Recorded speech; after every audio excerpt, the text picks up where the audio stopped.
Hello students. So yesterday हमने inertia and मास से पहले पहले कंप्लीट कर लिया था ये एक्टिविटी तक कंप्लीट कर लिया था ना। क्वेश्चंस बताए थे मैं आप ट्राई करना, अगर नहीं होंगे तो I will provide you the solution of all the questions. So now we are going to start our new topic that is inertia and mass. Inertia and mass क्या होता है? मास मतलब किसी भी बॉडी, कोई भी पूरे यूनिवर्स में कोई भी बॉडी है तो उसका मास उसके साथ ज़रूर होगा, मास।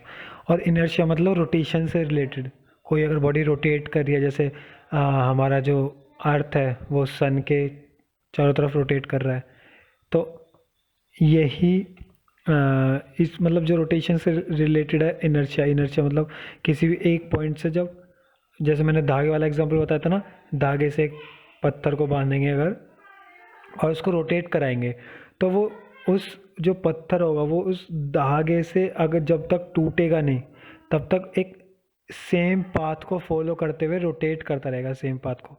तो वही इनर्शिया टाइप में कह सकते हैं कि इनर्शिया रोटेशन से रिलेटेड है। अब इसमें आता है all the examples and activities given so far illustrate that there is a resistance offered by an object to change its state of motion। अब जितने भी हमने एग्जांपल्स देखे, एक्टिविटीज़ देखी, मैंने ऊपर एक्टिविटीज़ बताई थी आपको, सब में कुछ ना कुछ एक रेजिस्टेंस, मतलब रेजिस्टेंस को हिंदी में बोले तो रुकावट रेजिस्टेंस ऑफर होता है किसी भी ऑब्जेक्ट की स्टेट ऑफ मोशन को चेंज करने के लिए। अब कोई बॉडी है या फिर ऑब्जेक्ट है, वो मूव कर रहा है, वो स्टेट ऑफ मोशन में है, तो उसको रोकने के लिए कुछ ना कुछ रुकावट चाहिए ना, कुछ ना कुछ उसको रेजिस्टेंस ऑफर करना पड़ेगा ना, तभी उसकी स्टेट ऑफ मोशन चेंज होगा। मतलब वो रुकेगी नहीं तो वो घूमती रहेगी या फिर चलती रहेगी, मोशन में रहेगी हमेशा। If it is at rest it tends to remain at rest. अगर वो रेस्ट पे है तो वो रेस्ट पे ही रहेगी। If it is moving it tends to keep moving. अगर वो चल रही है तो वो चलती रहेगी। फर्स्ट लॉ ऑफ मोशन मैंने बताया था ऊपर आपको अपनी लास्ट वीडियो में। This property of an object is called its inertia. और यही जो प्रॉपर्टी है, इसी प्रॉपर्टी को हम इनर्शिया कहते हैं। Do all bodies have same inertia? क्या सारी बॉडीज़ के पास सेम इनर्शिया होता है? ऐसा तो नहीं है। We know that it is easier to push an empty box then a box full of books. Similarly if we kick a football it flies away, but if we kick a stone of the same size with equal force it hardly moves। यही एक reason है कि अगर हम एक suppose करो box है, खाली बॉक्स है, अगर उसको किक करेंगे या उसको पुश करेंगे वो इजीली पुश हो जाएगा। लेकिन वहीं अगर एक बॉक्स है उसमें बुक्स हैं बहुत सारी, उसको पुश करेंगे तो वो इतनी आसानी से पुश नहीं होगा। ऐसे ही सेम अगर एक फुटबॉल है उसको हम किक करेंगे तो वो बहुत दूर जाके गिरेगी। और अगर उस फुटबॉल के साइज़ का पत्थर है हमारे पास और उसको किक करेंगे तो वो बहुत मुश्किल से, मतलब बस हिल भी नहीं पाएगा वो इतना। उसमें सेम फोर्स लगा लो जितना हमने फुटबॉल पे लगाया था तो वो हिल भी नहीं पाएगा। तो यही एक रीज़न है सब इनर्शिया एंड मास का, जो फर्स्ट लॉ ऑफ मोशन कहता है हमें। ठीक है, वी में in fact get an injured. और ऑब्वियसली जब पत्थर को हम हिट करेंगे तो हो सकता है कि पैर में भी इंजर्ड हो जाए, पैर टूट जाए या फिर कुछ। It okay. Similarly, in activity 9.2, instead of 5 rupees coin, if we use 1 rupee coin, we find that a lesser force is required to perform the activity। और वो ये अगर जो मैंने एक्टिविटी बताई थी आपको कॉइन वाली और ये ग्लास वाली, अगर इसमें कॉइन को हम 1 रुपये का कॉइन यूज़ करते हैं जिसमें मास कम होगा तो हमें फोर्स भी कम लगाना पड़ेगा। और जितना ज़्यादा मास होगा, जैसे 5 रुपीज़ का कॉइन 1 रुपीज़ के कॉइन से भारी होता है ना, मास उसका ज़्यादा होता है, वेट उसका ज़्यादा होता है, तो उसमें ज़्यादा फोर्स लगाना पड़ेगा, वो एक्टिविटी थोड़ी हार्ड होगी। तो मैं आपको सजेस्ट करूँगा कि ये जो एक्टिविटी है ये 1 रुपी कॉइन या फिर 2 रुपीज़ कॉइन के साथ ट्राई करें, आपको ईजिली हो पाएगी। A force that is just enough to cause a small car to pick up a large velocity will produce a negligible change in the motion of the train.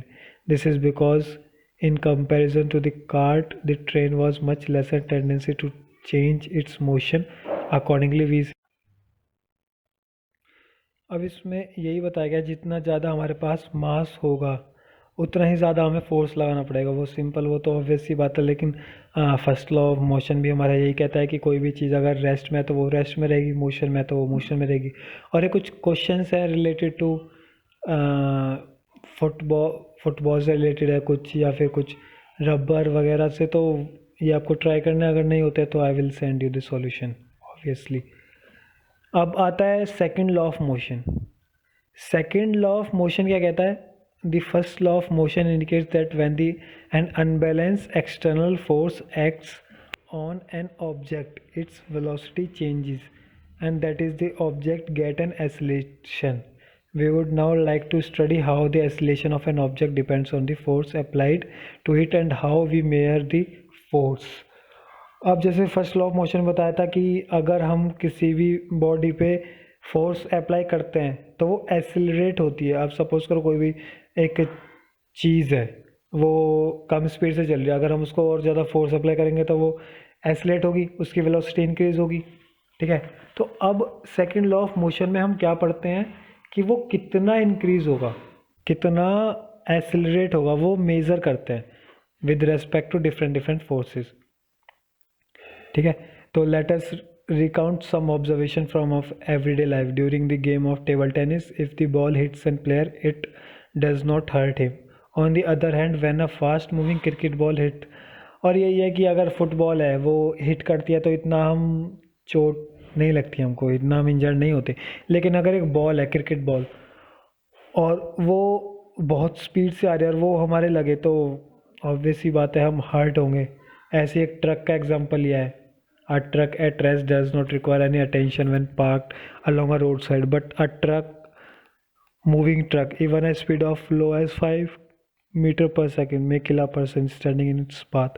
और truck अगर rest पे है, खड़ा है side में, road के side में खड़ा है, तो हमको कोई प्रॉब्लम नहीं है खड़ा रहने दो। अगर वो ज़रा से भी चल रहा होगा, चाहे उसकी स्पीड बहुत कम हो, जैसे इसमें दिया है 5 मीटर पर सेकेंड की ना हो, तो भी उसमें इतना फोर्स अप्लाई कर सकता है कि अगर उसके रास्ते में कोई भी आएगा, आदमी आएगा या फिर कोई भी कुछ भी ह्यूमन बीइंग या कुछ भी आता है, तो वो मतलब डेथ हो जाएगी उसकी, वो मार सकता है उसको, इतना उसमें फोर्स होता है। तो यही है कि कुछ चीज़ें ऐसी होती है कि चाहे कम स्पीड में भी मूव कर रही हूँ, कम फोर्स लग रहा हो, लेकिन तब भी उनमें इतनी एबिलिटी होती है कि बहुत ज़्यादा वो हर्ट कर सकें। ठीक है, ऐसे ही गन का एग्जांपल लिया है। These observations suggest that the impact produced by the object depends on their mass. और यही है कि जितना ये जो इम्पैक्ट होता है ना किसी भी चीज़ का किसी भी ऑब्जेक्ट पर, वो सिर्फ और सिर्फ किस पे डिपेंड करता है? मास और दूसरा वेलोसिटी। जितना ज़्यादा मास होगा, जितनी ज़्यादा वेलोसिटी होगी, उतना ही ज़्यादा फोर्स लगेगा। अभी मैं आपको इसका फॉर्मूला भी बताऊंगा। F is equal to M into A. M means mass, A means acceleration, और एक्सेलरेशन कहीं ना कहीं वेलोसिटी से ही रिलेटेड है। Similarly, if an object is to be accelerated, we know that a greater force is required to give an greater velocity. अब अगर हम किसी भी ऑब्जेक्ट को एक्सेलरेट कर रहे हैं तो हमें बहुत ज़्यादा फोर्स की रिक्वायरमेंट होगी ज़्यादा वेलोसिटी गेन करने के लिए। ठीक है, in other words there appears to exist some quantity of impedance that combines the object mass and its velocity. One more property called momentum was introduced by Newton. और एक और प्रॉपर्टी थी momentum. Momentum किसने introduce की थी, कौन लाया था? न्यूटन। ये मैकेनिक्स का जितनी भी चीज़ें सब न्यूटन ने ही स्टार्ट किए। मोमेंटम, वेलोसिटी, एक्सेलरेशन, सब चीज़, ये सब लीनियर मोमेंटम, एंगुलर मोमेंटम आएगा, टॉर्क, ये सब किसने दिया है? न्यूटन। जो पूरी मैकेनिक्स है ना वो सब न्यूटन की ही देन है। The momentum P of an object is defined as a product of M into V. ये जो मोमेंटम होता है ये कुछ नहीं होता, ये बस स्मॉल पी से इसको डिनोट करते हैं, और इसका जो फॉर्मूला होता है मास इंटू वेलोसिटी। कोई भी एक ऑब्जेक्ट है, उसका मास एम है और वेलोसिटी वी है, तो उन दोनों का मल्टीप्लाई कर दो, प्रोडक्ट कर दो, तो हमारा मोमेंटम आ जाएगा। Momentum has both the direction as well as magnitude. Wait a minute, yeah. Momentum has both the direction and magnitude. और मोमेंटम के पास दोनों ही चीज़ होती है, डायरेक्शन भी होता है उसका, मैग्नीट्यूड भी होता है। मैग्नीट्यूड मतलब उसकी न्यूमेरिकल वैल्यू, और डायरेक्शन मतलब किस डायरेक्शन में मूव कर रहा है। ठीक है। The SI unit of momentum, momentum की एसआई यूनिट होती है किलोग्राम मीटर पर सेकेंड। मास की होगी किलोग्राम और वेलोसिटी की होगी मीटर पर second. Since the application of an unbalance force brings the change, ये सब इसके बारे में बताया गया। Let us consider situation in which a car with a dead batteries to be posed. ये सब एग्जांपल है इसके मोमेंटम के, ज़्यादा कुछ नहीं है इसमें पढ़ने की, आप एक बार रीड कर लेना। The second law of motion states that the rate of change of, ये इम्पोर्टेंट है सेकेंड लॉ ऑफ मोशन की statement. The second law of motion states that the rate of change of momentum of an object is proportional to the applied unbalanced force in the direction of force। ये second law of motion ये बताता है हमें कि जो rate of change of momentum होगा ना किसी भी ऑब्जेक्ट का, वो डायरेक्टली प्रोपोर्शनल होगा जो अनबैलेंस फोर्स अप्लाई की है हमने। ठीक है, मतलब कि F is directly proportional to P, P small p मतलब मोमेंटम। अब इसके मैथमेटिकल फॉर्मूले है सेकंड लॉ ऑफ मोशन के। ये P मैंने बताया था M इंटू वी होता है, तो चेंज इन मोमेंटम मतलब P2 minus P1। Change in momentum का मतलब क्या हो गया कि पहले कोई भी अगर कोई ऑब्जेक्ट है वो जा रहा है, उसका कोई भी मोमेंटम है, वो स्पीड उसकी v है और v1 है और उसका मास है m1। ठीक है, और वो जा रहा है और वो किसी दूसरी चीज़ से टकराता है, तो उसका मास तो सेम ही रहेगा m1 जो पहले था, लेकिन उसकी जो वेलोसिटी है वो चेंज हो जाएगी ना v2। तो यहाँ पे ऐसे ही हमने क्या लिया है, किसी भी चीज़ से टकराने से पहले v और किसी भी चीज़ के टकराने के बाद u, इसकी वेलोसिटी। तो चेंज मोमेंटम क्या होगा, m into V minus M into U. ठीक है, तो m कॉमन आ गया, v माइनस यू बन गया। अब rate of change of momentum क्या होगा, डायरेक्टली प्रोपोर्शनल होगा m into V minus U upon T के। ठीक है, और यही हमारा क्या होता है, फोर्स। फोर्स मैंने बताया था ना, rate of change of momentum होता है, तो m into V minus U upon T. F is equal to K क्या है, प्रोपोर्शनलिटी कॉन्स्टेंट। यहाँ पे जब यहाँ पे प्रोपोर्शनल है ना, इसको प्रोपोर्शनल को हटाते हैं, इक्वल लगाते हैं, तो एक प्रोपोर्शनलिटी कांस्टेंट आता है, तो वो के है। के लिख लिया यहाँ पे, के इंटू एम, और ये v minus U upon T की वैल्यू होती है a, मतलब एक्सेलरेशन, ये ना here a is equal to V minus U upon T. तो f का फॉर्मूला क्या है, k इंटू एम ए।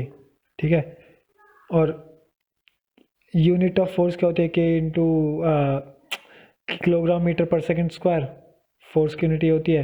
तो F equal to M A, simple ही फॉर्मूला आ गया। मैंने आपको बताया था ना F equal to M A होता है इसका फॉर्मूला, तो F equal to M A force का फॉर्मूला। ये किससा है, सेकेंड लॉ ऑफ मोशन से। Second law of motion is often seen in the action in our everyday life.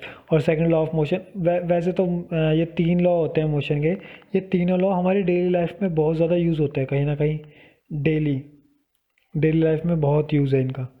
तीन तीन लॉ ऑफ मोशन है ना ये तीनों का। ठीक है,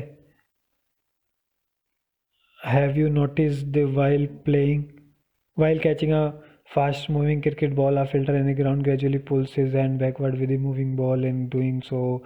और ये सब इसके बारे में बताया गया है, जैसे ये वाला एग्जांपल है। अब जैसे कोई भी बॉल आ रही है, उसको कोई भी जैसे फिल्टर है वो कैच करता है, तो आपने एक चीज़ देखी होगी, जैसे वो बॉल आती है उस बॉल को पकड़ने के साथ साथ अपने हैंड्स को नीचे की तरफ लाता है। ठीक है, अगर सपोज करो बॉल आ रही है और वो अपने हैंड्स को हिलाए ना, बिल्कुल बॉल को ऐसे ही पकड़ने की कोशिश करे ऊपर ही, जैसे ये दिया हुआ है ना इसमें फर्स्ट इमेज में ये वाला, तो क्या होगा, बॉल एकदम से इसके हाथ को टकराएगी और बहुत ज़्यादा फोर्स लगेगा जिसके हाथ पे ही, तो एकदम से हैंड जो है हमारे डैमेज भी हो सकता है, मतलब चोट भी लग सकते हैं, इंजर्ड भी हो सकते हैं। तो उस चीज़ को दूर करने के लिए जो फील्डर होता है वो क्या करता है, इस सेकंड फिगर में देखो, अपने हैंड्स को ग्रेजुअली नीचे की तरफ लाता है बॉल के साथ साथ। तुम जैसे क्रिकेट खेले होगे तो तुमने भी ऐसे किया होगा शायद। और ये जो फिनोमिना है ये किस पे डिपेंड है, सेकंड लॉ ऑफ मोशन पे ही। ये जो करते हैं ना, ये सेकंड लॉ ऑफ मोशन की वजह से ही करते हैं, अपने हैंड्स को ग्रेजुअली नीचे की तरफ जो लाते हैं ना, वो सेकंड लॉ ऑफ मोशन का ही फिनोमिना से रिलेटेड है। ठीक है, अब ये कुछ ये एग्जांपल्स दिए हुए हैं, इनको एग्जांपल्स को भी ट्राई करना। ये हाँ ये रहा, ये कुछ एग्जांपल 9.1 9.2 9.3 9.4 9.5। अगर होते हैं तो ठीक है, नहीं होते हैं तो यू कैन